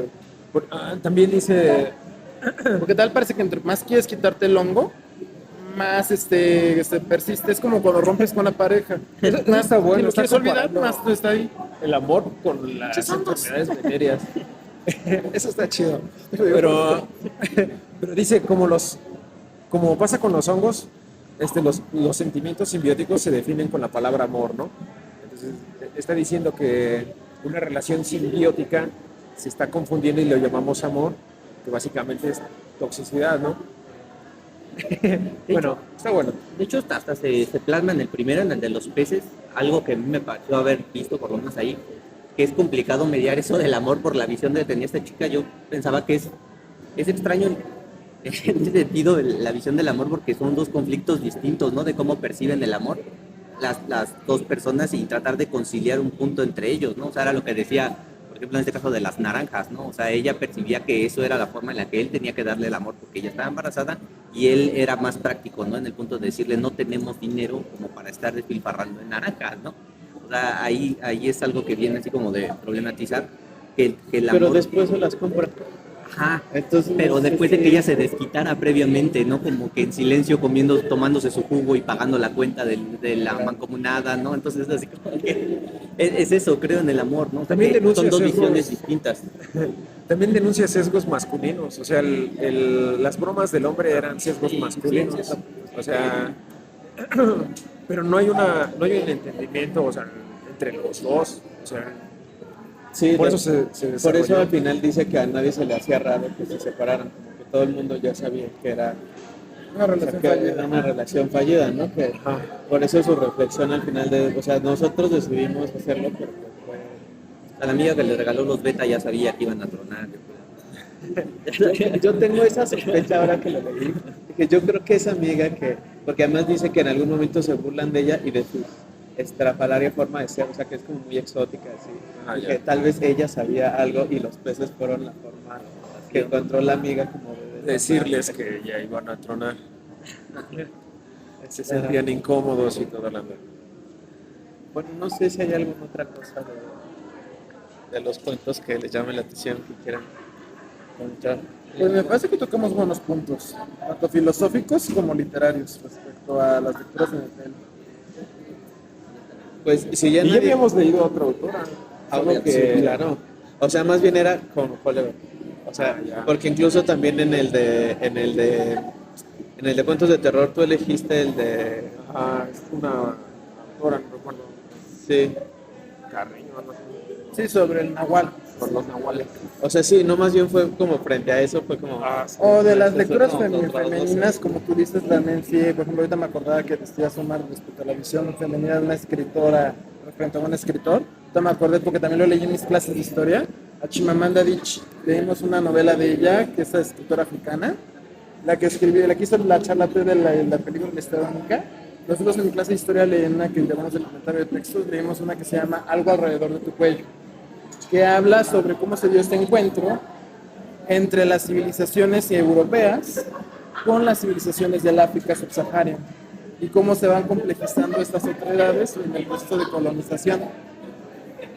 Nosotros leímos un fragmento de esa novela que se llama La historiadora obstinada, que es como de, habla de 4 generaciones de una misma familia, que hablan de cómo se fue dando este proceso como de colonización y de encuentro entre las civilizaciones europeas y los encuentros con los nigerianos. Y qué problemáticas políticas, económicas y sociales se daba ahí, porque recordemos que el mercado de esclavos pues inició con ellos en esa parte de Nigeria, con los ingleses. Todos los esclavos negros fueron parte de este mercado que enriqueció en buena parte de Europa, pero también los mismos nigerianos, líderes de tribus y demás, también sacaron provecho de esa situación del encuentro con lo occidental, por así decirlo. Estoy viendo si vemos, ya medio adelantando un fragmento de eso, pero tengo que definirlo bien, y que nos dé tiempo y todo, porque tengo ganas para compensar. Ya les puse un lector a un escritor machista, ahora me encantaría compensar con una escritora feminista. Pero bueno, me toca Bueno, aunque siempre está mal para creernos. yo nunca voy a dejar de quejar. O sea, yo solo para cerrar, decirles, o sea, creo que en el fondo tal vez pensando en el tema de la decolonialidad, creo que estamos como en el reto de cómo pensamos la otredad y cómo activamos la escucha con la otredad. Y mi mensaje de varón a varones es que, porque además mi tesis de ahorita es sobre masculinidades, y tuve una conversación con mi asesor, y entonces yo para el tema de violencia había utilizado a Benjamin y a Zizek y a Balibar. Entonces los había utilizado para explicar eso. Y entonces mi asesor me dijo, hay que pensar si no hay alguna autora que trate esos temas. Entonces yo me irrité un poquito porque dije, o sea, sí entiendo, pero ¿por qué si ya Benjamin lo trajo muy bien, para qué yo necesito meter a otra autora, ¿no? Y entonces le he dado muchas vueltas. No lo voy a cambiar, por supuesto, pero sí creo que, o sea, pensando en que, o sea, asumiendo la posición de que como seres humanos tenemos sesgos, uno tiene que estar todo el tiempo activando la escucha para entender otras posiciones, ¿no? Y cómo hacerse sensible frente a eso. Y creo que por eso está bueno como leer de todo un poco. Ya leímos a este señor, lo sufrí y al mismo tiempo disfruté porque no escribe mal, pero está muy bueno entender esas posiciones, ¿no? Tal vez, y esto sí es cierto, o sea, como varones nos falta como seguir pensando nuestro ser en el género. O sea, las mujeres nos llevan siglos de ventaja en esa reflexión y los hombres poco hemos reflexionado sobre lo que implica ser hombre. ¿Las mujeres han pensado mejor cómo ser hombre que los hombres? No, las mujeres han pensado más cómo es habitar el género que les ha asignado que los hombres lo que hemos pensado, lo que implica ser hombre en nuestras sociedades. Ahorita, por ejemplo, para mis clases de historia estoy leyendo esta misma clase que les digo, Vindicación de los Derechos de Mary Wollstonecraft. Sí, ahí es donde vemos E incluso fueron las mujeres las que comenzaron primero a cuestionarnos, que nos cuestionáramos qué significa ser hombre. Son a escasos los hombres y algunos hombres que se han preocupado por preguntarse qué significa ser varón, pues de pronto más bien, en lugar de entrar como en una crítica fuerte, como las mujeres entraron a sí mismas, ¿no? Criticando como esas posiciones, esos mismos sesgos venían de otro lado, a los hombres nos cuesta más trabajo como asumir esa crítica, por eso está... O sea, ¿te parecería que la concepción de varón se ha asumido a lo largo de la historia más que cuestionado, ¿no? Más Se ha que asumido como descubierto? natural, como diría Aristóteles. Incluso el paradigma de las nuevas masculinidades, o sea, no se cuestiona el ser hombre, más bien se asume ser hombre y entonces es como, ¿cómo ser otro tipo de hombre? Entonces hay muchos hombres que son estos que son progres, no voy a señalar hombres, o sea, hay muchos hombres progres que asumen el discurso feminista, pero solo lo hacen para tener beneficios de eso, De sin dientes para cuestionar afuera. su ser, exacto. Por eso creo que más bien el cuestionarnos qué sería ser hombre, sí tendría que ser un cuestionamiento radical a lo que significa ser hombre. Que nos Es cuestionábamos interesante. más la Sí, que existencia. te dices profeminista, pero sometes a tu pareja y la tratas como casi como pulga y cucaracha. Sí, sí, sí. Sí, o sea, sin pensar como Son los peces, ¿no? No así, ¿no? o sea, porque hay ciertos feminismos que sí han asumido como o sea, desde la rabia han asumido una forma de venganza. Y hay feminismos que han asumido desde la rabia formas de sanar. Y creo que es como ese el efecto de los hombres incel como Halobeck, que más bien como esa crítica pasa por como con eso, ¿no? Una venganza o tratar de decir que los otros están mal y no como una forma de, bueno, si me doy cuenta que todo está desmadre, ha estado mal, ¿cómo sanamos desde aquí? ¿No? Pero bueno, yo solo quería cerrar ya para separar el discurso feminista. Que Héctor nos diga su lectura de los... Antes de que lo diga, por el último cuento, me acordé de un poema que me gusta mucho de Jorge Luis Borges, que se llama Para una versión de Laiki, y que está muy bonita, y Ya no es le fan de entiendo muy Borges. bien. Cabe recalcar que ya es fan de Borges ahora. Siempre fui fan de Borges. Lo siempre fui odiaba. fan de Borges. O sea, me caga porque es un privilegiado aristócrata. Es que es pedante, ¿no? Es pedante, Sí, es él, pedante, es pedante. pero me gusta cómo escribe. Es un Todos los buen- argentinos Muy son bueno. pedantes, ¿eh? Todos los argentinos. Pero Ya dice- tienen elecciones dentro de una semana, de hecho. A ver, Contra otros argentinos, ¿no? Pero es que yo siento que parte de lo interesante de una persona pedante es esa, o sea, cuando una persona es pedante es porque se asume capaz de hacer las cosas y eso le da cierta ventaja a una persona que es dubitativa, ¿no? Con respecto a hacer las cosas. Es decisivo. Por ejemplo, yo veía mucho a este futbolista, ¿no? Que le decía que me gustaba mucho, que se llama Zlatan, ¿no? Que le decían, es que Zlatan, mañana, ¿quién crees que gane? Solo Dios lo sabe. Estoy aquí, pregúntame. O sea, es así como que, ¿qué onda, no? Pero sí te da una cierta, o sea, el tener la confianza en lo que vas a hacer sí te da algo, ¿no? O sea, aquí se ve en este caso de los argentinos, sí es un pueblo que a lo mejor es pedante, obviamente es pedante. Sí, más bien es como nuestra pero lectura genera. bien cristiana, ¿no? De buscar la humildad en todas las cosas. que por eso mi ley iba a ganar.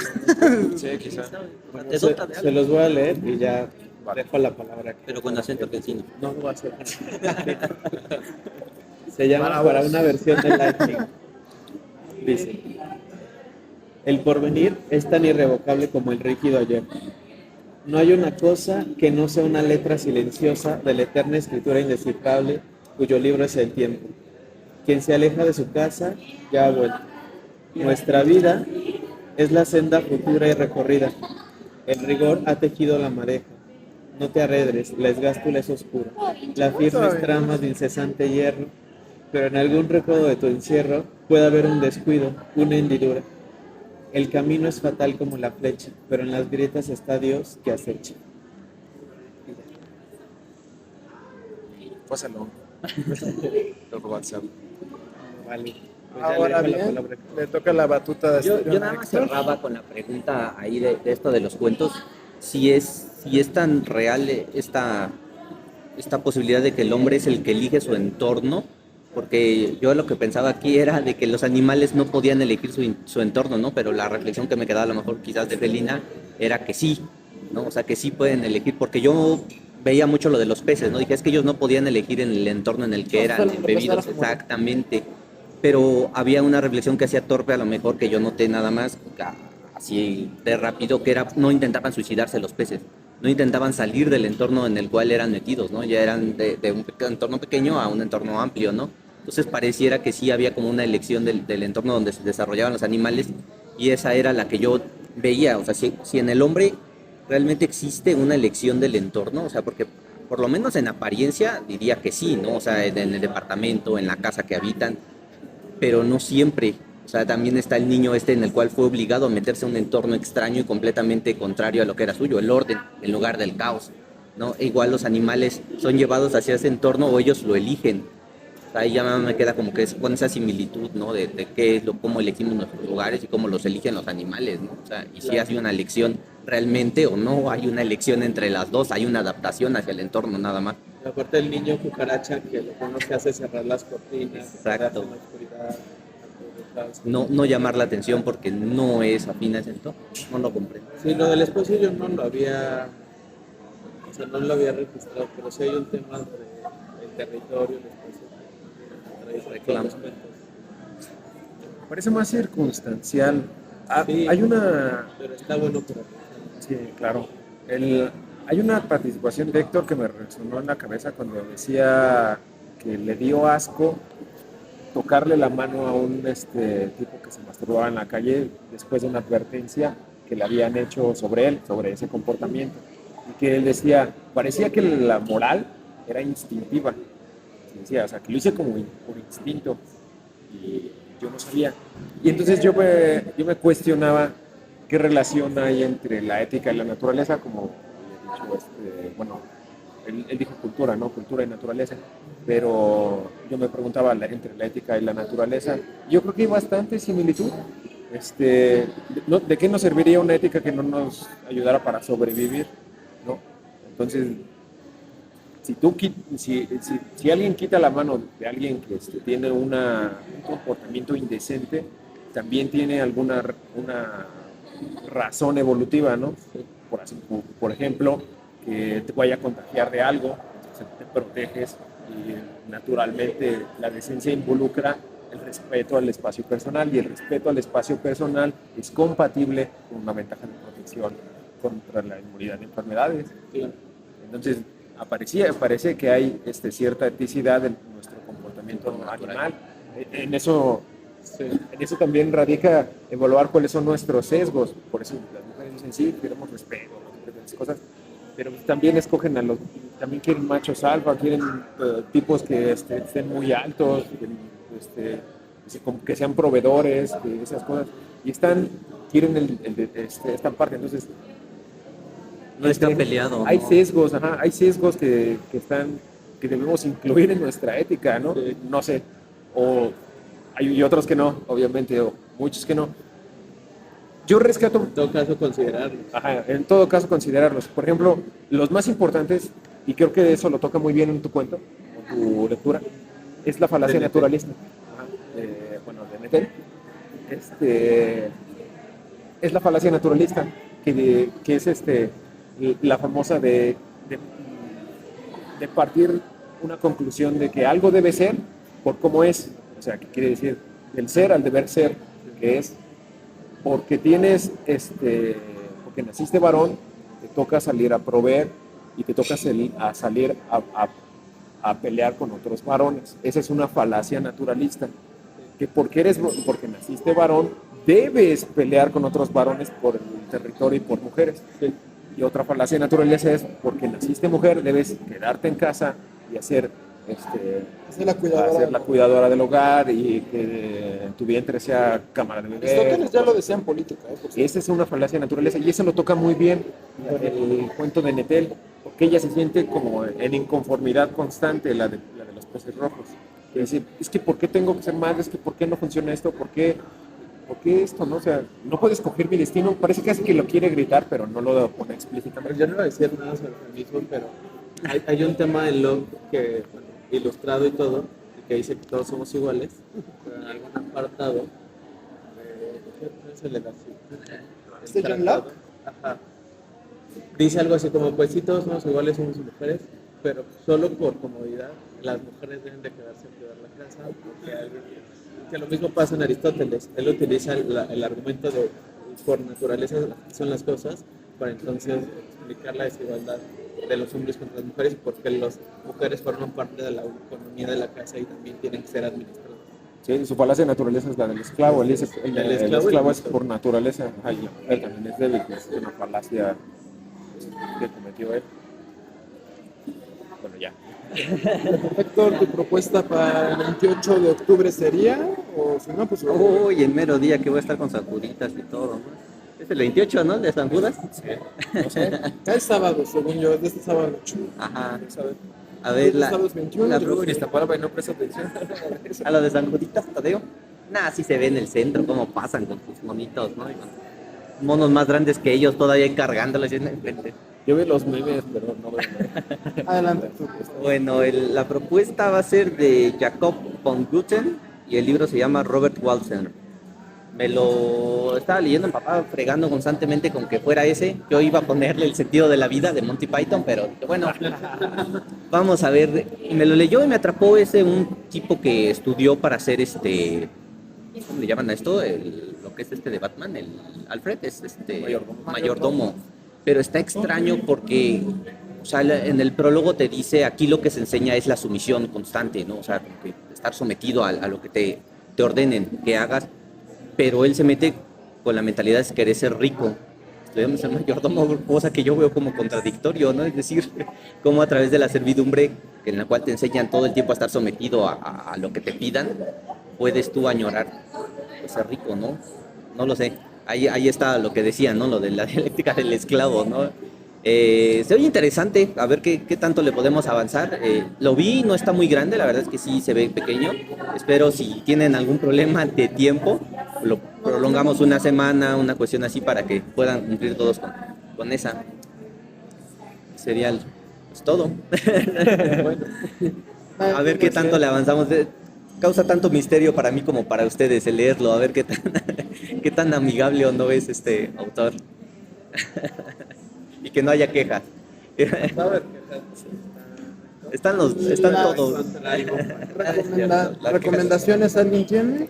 Bueno, yo recomendé un poquito lo de Chimamanda Adichie, pero bueno, eso ya lo veremos con más calmita al final de tu sesión. Estoy tratando de decidirme también de mi texto, pero ahí, bueno, eso ya quedó medio grabado en esa parte. Fue cuando saliste hace un momento, pero bueno, no importa. Omar o Néstor, que siempre tiene alguna recomendación. Yo no sabía que Monty Python había escrito algo, no he leído nada de eso. Es el mismo que dirigió La vida de Brian. Pero es película, la del sentido de la vida. Sí. Ah, es película. Ajá, sí, el sentido de la vida es la película. A mí me gusta mucho porque toca temas así como, o sea, primero nadie va a tratar de entender el sentido de la vida en una película y menos de cómicos ingleses que se burlan constantemente de todo. Una comedia absurda muy bella. Ajá, o sea, al final me encanta por ese absurdo que te deja ver, ¿no? Así como que, ¿cuál es el sentido de la vida entonces en los últimos 2 segundos de la película? No hay ninguno, coman bien, cuídense, o sea, no, sí, o sea, realmente venías aquí buscando el sentido de la vida en una película de cómicos es porque estás mal, o sea. Sí, o sea, es una burla completa, ¿no? O sea, sí, pues es que no sé, es como querer comprender, ¿no? La pobreza en ver la vecindad del chavo, no lo sé, o sea, Hay es un un absurdo capítulo completo, de ¿no? el Fantástico Mundo de Gumball que se llama así, bueno, o todo el capítulo va con todos los personajes preguntándoles cuál es el sentido de la vida. Y al final Hasta que hasta el sol le preguntas. eso le pregunta y es como se burlan un poco y dicen, pues ese niño que te preguntó hace milenios que ya murió, así que no importa.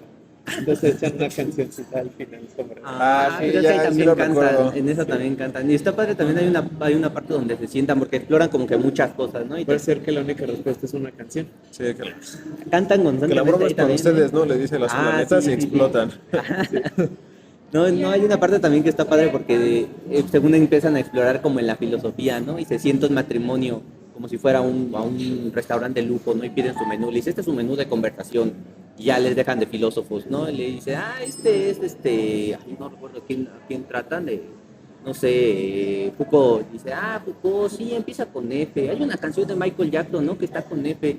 Sí, pero ¿cómo se llama esta chica que ganó el premio? Se empiezan a dilucidar porque no tienen ni idea de qué conversar, ¿no? Pero les van dando sus tarjetas así como si fueran gourmets, ¿no? Entonces, tiene partes muy, muy padres. Hay una en donde se mueren, que esa me mató de risa, porque cocinan un atún que ya estaba pasado. Entonces ya llegan todos aquí a la casa de lujo, ¿no? Aquí pueden comer este atún que está tan rico. y se mueren, ya llega la muerte, dice, ¿quién eres tú? Yo soy la muerte y he venido por ustedes. ¿Pero por qué? ¿Cómo nos vas a llevar si seguimos? Dice, no, comieron el atún, ¿no? Y ya va la señora, está preocupándose al final y dice, ay, qué mal, que el atún estaba pasado, la verdad no me di cuenta, yo creí que era fresco. Es la muerte servir, es la muerte social el servir algo echado a perder, o sea, ya están muertos, no hay muerte social, señora, ¿cómo te preocupas por eso, no posteriormente a ser llevado, ¿no? Entonces tiene partes padres, la verdad. Luego la pondré. Porque siempre he tenido muchas ganas de ver un fight, pero nunca lo... ¿No? El que hizo Python, el de lenguaje, era muy fan de esos cuates de Monty Python, por eso le puso Python, según el lenguaje de programación. Pero estoy seguro que seguro me va a gustar.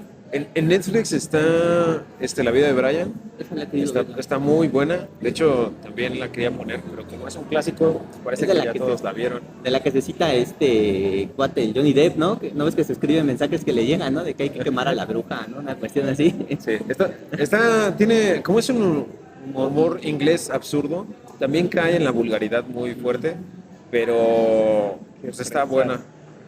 Crecieron viendo Chespirito. El chample. Pues sí, pero Vida hay de Brian. hay que advertir que hay muchos chistes sexuales y muchos chistes groseros Ah, sí. para que no se mosquen tan rápido. Peca, aparte de hacerte como que esa dualidad, ¿no? De ofenderte y no ofenderte. Ajá. Vamos a buscarlo. En Está. la descripción. La vida de Brian está muy buena. Y también está el circo, ¿no? Ah, sí, hay tres al parecer de Tony. Y buscando el Santo Grial, de Holy Grial. Ah.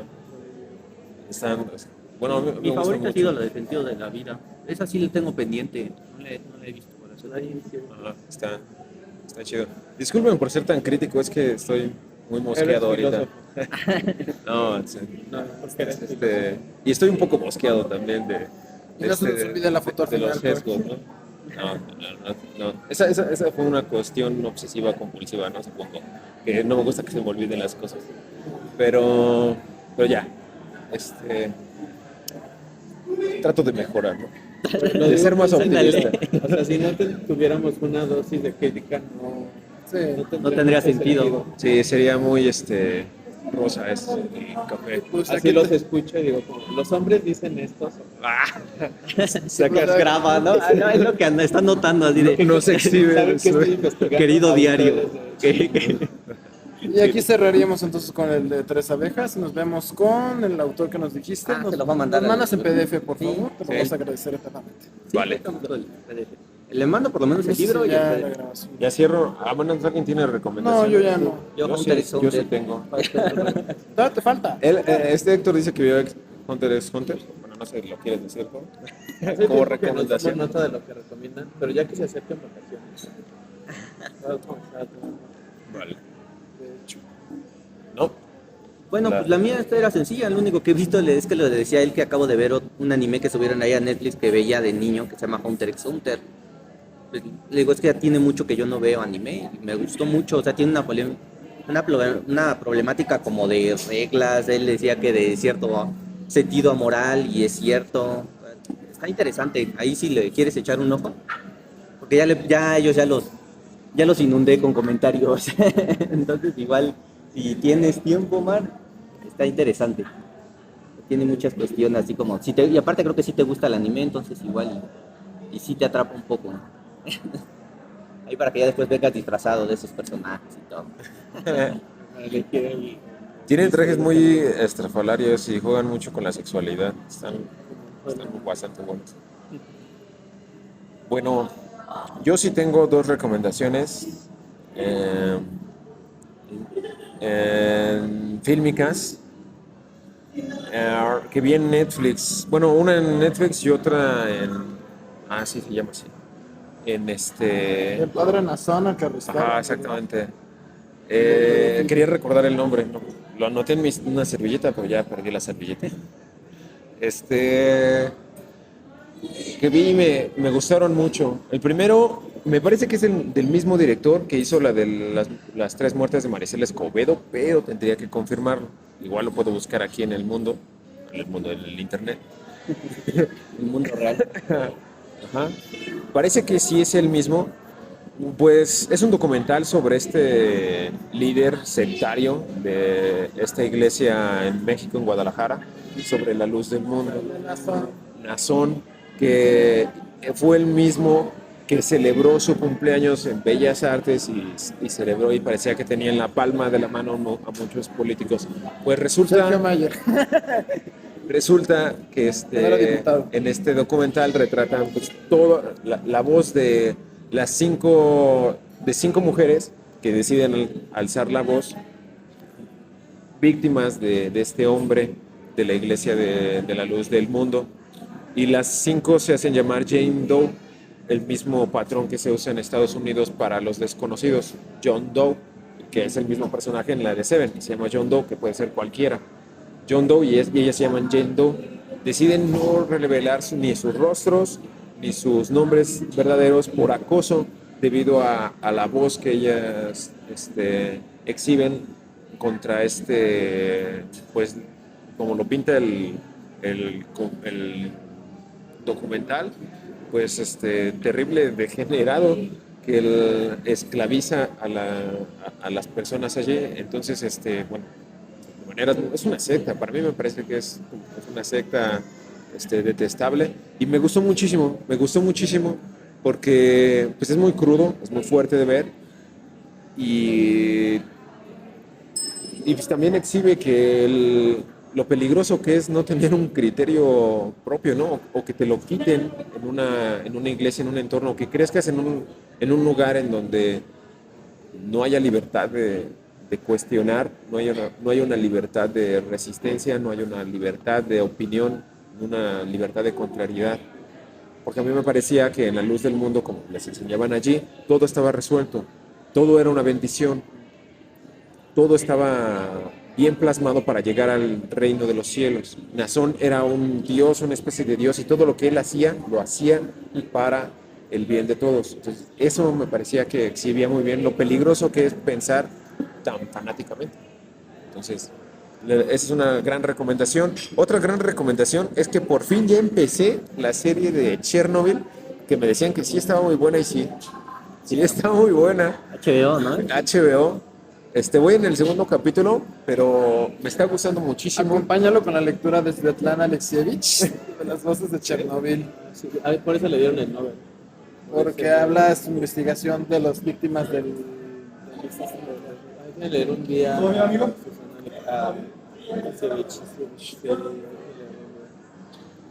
Perdón. No, está bien. Lo anoto y me lo escribo o lo escribo en un rato. Sí, ya vi que es el mismo de las tres muertes de María Isela Escobedo, es el mismo director.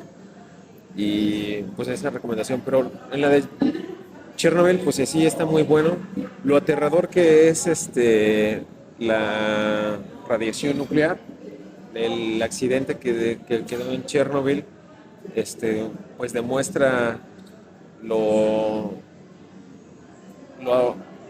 detestable que puede ser que un gobierno le mienta a su población, no causándole de los riesgos, lo atemorizante que es no poder confiar en las autoridades y que básicamente lo peor que sucedió en el accidente de Chernobyl pues fue el propio ser humano que se puso los pies a sí mismo y dejó morir a muchísimas personas por razones completamente pues, banales o estúpidas, que son con la gobernabilidad, que es mantener el Estado soviético que entonces era la URSS. Y bueno, tiene unas actuaciones memorables. Está Skarsgård, está la actriz de Harry Potter, ¿cómo se llama? La que manda, la que se viste de rosa. Umbridge. Dolores Imelda Umbridge. Imelda Staunton se llama. Ella actúa también.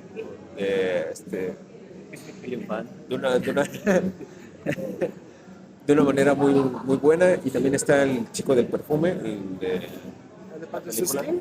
Él también actúa. Y está. Lo siento, no me sé los nombres de los actores, tampoco sé pronunciarlos. Mi inglés es tan grosero como mi francés, ¿no? Entonces, pues esas dos recomendaciones las dejo encarecidamente, las dos me gustaron muchísimo. Lo que llevo de HBO pues, está muy bueno. y ya nada más. Yo creo que con eso cerraría, a menos que alguien tenga más recomendaciones. Yo solo la de Heroico. No voy a decir de qué trata, ya lo dije, es de un chico que entra al ejército. Está en la Y Cineteca. está en la Cineteca y en cines comerciales. Y puede contar como cine de terror, tal vez. Las novatadas que les hacen no son bien manchados. ¿No? Pero el montaje, o sea, sí, pero el montaje de la película parece Película de miedo. O de suspense. Puede ser de suspenso. Que no hay violencia explícita, pero hay mucha violencia Psicológica detrás. Es como detrás de la tramoya es donde es. Y creo que es buen cine mexicano, o sea, está bien hecho. Está, No es no manches Frida. No manches. ¿Cuál es la última que sacó esta chaparra? Ah, no es la de Eugenio Derbez, ¿no? La última. Ah, la Que no que quiere, no paga. que no quiere pagar. Sí. La que no paga. Yo no soy de ese drama de que no, nada más te pago con experiencia y con los... Sí, me da risa, porque también había un meme de, hola, señor Eugenio, vengo por mi quincena. Y otro, no, le ponen al don Cangrejo de nunca, que le sale espuma de la boca, güey. Está bueno ese. Bueno, pues vamos Con eso cerramos Con eso cerramos. y nos vemos para el siguiente. El 28.